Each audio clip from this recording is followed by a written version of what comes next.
ku pergi, selalu ada bayangmu. Ku yakin makna nurani, kau takkan pernah terganti.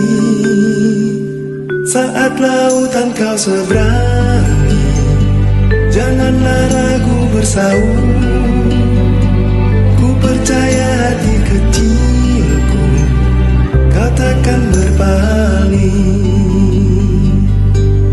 Walau ke ujung dunia, pasti akan ku nanti, meski ketujuh. Assalamualaikum warahmatullahi wabarakatuh. Salam Swastiastu, Namo Buddhaya dan salam kebajikan.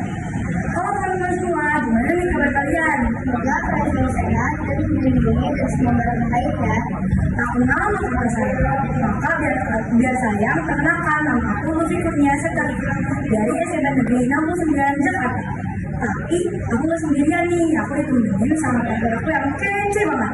Kenalkan, nama aku Tania Lagi, saya SMP Negeri 69. Teman-teman tahu nggak nih apa itu nafza? Saya sih udah ada yang tahu, tapi pasti ada juga yang nggak tahu. Makanya kita di sini mau menjelaskan apa itu nafza, biar yang tahu jadi makin tahu dan yang belum tahu jadi tahu. Nafza akronim dari narkotika, psikotropika, dan zat adiktif lainnya. Nafza bisa mengancam psikologis penggunanya loh, mulai dari perilaku, perasaan, bahkan emosional.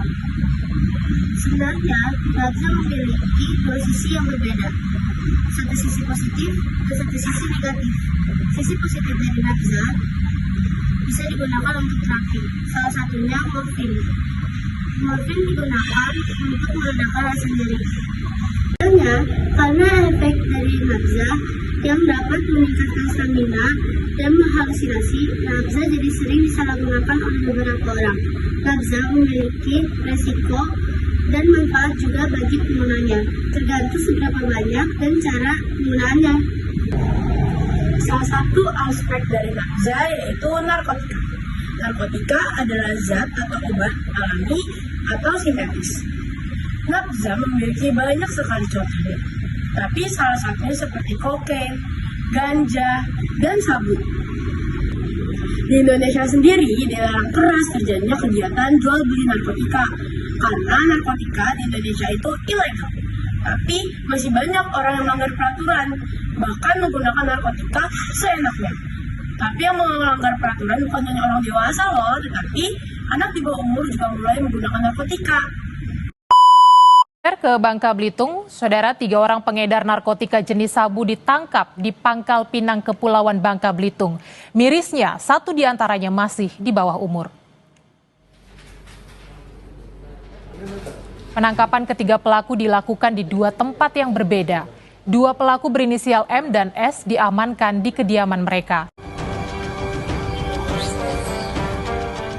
Adanya laporan warga yang resah dengan kegiatan kumpul-kumpul puluhan remaja di Jalan Karya Ujung, Desa Helvetia, Kecamatan Sunggal, Deli Serdang, Sumatera Utara.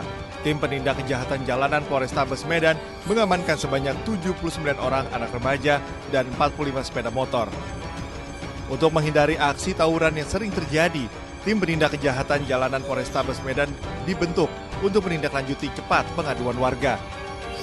Kasat Reskrim Polrestabes Medan Kompol Teguh Fatir menyatakan, dari 79 remaja, 23 pelajar mengaku memakai narkoba telah dikembalikan kepada keluarga dengan catatan diberikan pengobatan serta pengawasan yang ketat. Anak-anak di bawah umur yang mulai menggunakan narkotika sih biasanya cuma buat gaya-gayaan atau hanya penasaran. Tapi mereka nggak tahu tuh apa dampak buruk dari penggunaan narkotika. Sebenarnya ada banyak sekali dampak buruk dari penggunaan narkotika, tapi salah satunya seperti depresi, rasa cemas yang berlebih, rasa ingin melukai diri sendiri, dan menurunnya fungsi organ tubuh.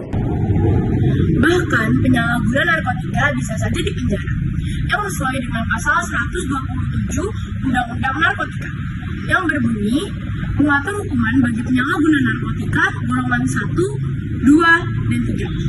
Dengan ancaman pidana paling lama 4 tahun untuk golongan 1, 2 tahun untuk golongan 2, dan 1 tahun untuk golongan 3. Narkotika juga terbagi menjadi 3 golongan. Golongan pertama dari narkotika adalah narkotika yang bisa digunakan untuk ilmu pengetahuan, tapi tidak boleh digunakan untuk sarana terapis. Narkotika golongan pertama ini memiliki potensi kecanduan yang sangat tinggi.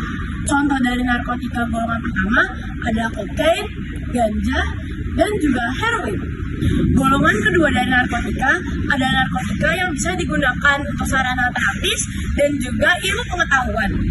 Golongan kedua dari narkotika ini memiliki potensi kecanduan yang sangat tinggi. Contoh dari golongan kedua narkotika adalah petidin dan juga morfin. Dan yang terakhir adalah golongan ketiga dari narkotika. Narkotika golongan ketiga ini memiliki potensi kecanduan yang sangat ringan. Narkotika golongan ketiga adalah narkotika yang bisa digunakan untuk sarana terapis dan juga ilmu pengetahuan. Contoh dari narkotika golongan ketiga adalah kodein. Nah, seorang pecandu narkotika akan mengalami masa sakau, masa di mana seorang pecandu narkotika akan menderita secara fisik dan mental saat ingin berhenti menggunakan narkotika. Bahkan bisa saja ada keinginan untuk melukai diri sendiri loh. Mungkin teman-teman sampai sini bertanya, kenapa sih alasan orang-orang ini mencoba narkotika? Sebenarnya ada banyak alasan orang untuk mencoba narkotika, tapi masalah yang sering ditemukannya biasanya karena depresi, lalu rasa kesepian, rasa ingin tahu yang tinggi, dan juga pergaulan bebas. Nah, kalian udah ngerti kan? Sekarang, ayo kita lanjut ke aspek kedua dari nafza. Aspek kedua dari nafza adalah psikotropika. Psikotropika adalah obat atau zat yang dapat merusak fungsi otak. Psikotropika bisa mempengaruhi perilaku bahkan emosional. Contoh psikotropika ada LSD, dom, dan ekstasi. Apa itu LSD? LSD itu salah satu zat kimia yang terbuat dari zat yang ditemukan di ergot atau jamur hitam yang menginfeksi jantung. Ada lagi contoh dari psikotropika adalah DOM. DOM akronim dari Document Object Model. Adalah sebuah program terbuka untuk HTML, XML, dan SVG yang bersifat lintas platform. Dan contoh terakhir dari psikotropika adalah ekstasi atau metilendeoksimetafetamal, adalah senyawa kimia yang dapat membuat penggunanya menjadi sangat aktif. Dampak yang dirasakan oleh pengguna psikotropika yaitu halusinasi, gangguan cara berpikir, gila, penyakit organ tubuh, bahkan kematian. Aduh, gak kerasa nih kita udah di penghujung materi. Dan aspek terakhir dari nafza adalah zat adiktif lainnya. Pengertian dari zat adiktif lainnya adalah zat yang memiliki potensi kecanduan yang sangat tinggi. Contoh dari zat adiktif lainnya seperti merokok, menyium bau bensin, dan juga menciuman. Ayo, kira-kira di antara teman-teman atau orang terdekat kalian ada nggak nih yang menggunakan zat adiktif lainnya? Semoga nggak ada deh ya, karena penggunaan zat adiktif lainnya seperti mencium bau bensin, menyium bau lem, dan juga merokok menjadi gerbang utama untuk seseorang menggunakan narkotika dan psikotropika. Mungkin teman-teman berpikir, cuma nyium bau lem sama menyium bau bensin itu malah sepele. Tapi tidak ya teman-teman, karena menyium bau bensin dan menyium bau lem dapat merusak fungsi dari otak dan juga merusak fungsi dari organ tubuh lainnya. Hal seperti itu tidak boleh disepelekan ya teman-teman. Jika memang kalian memiliki kebiasaan suka menyium bau lem ataupun bau bensin, segera berhenti ya, karena itu dapat merusak fungsi tubuh kalian. Kesimpulannya, nafza merupakan zat atau obat yang memiliki 3 potensi kecanduan yang tinggi. Seorang pecandu nafza akan merasakan suasana hati yang meningkat dan juga tubuh yang menjadi lebih ringan setelah menggunakan nafza. Nafza memiliki 2 sisi, satu sisi positif dan sisi negatif. Dampak dari penggunaan nafza adalah penurunan fungsi otak. Cara menghindari penggunaan nafza adalah mengontrol pergaulan, tidak ikut-ikut dalam hal yang tidak jelas, dan memulai hidup yang produktif. Nah, gimana nih? Udah paham belum apa yang aku udah jelaskan? Harusnya udah ya, Bill. Tapi videonya jangan kalian simak aja, tapi kalian lakuin juga di kehidupan sehari-hari. Karena kita generasi anti nafza.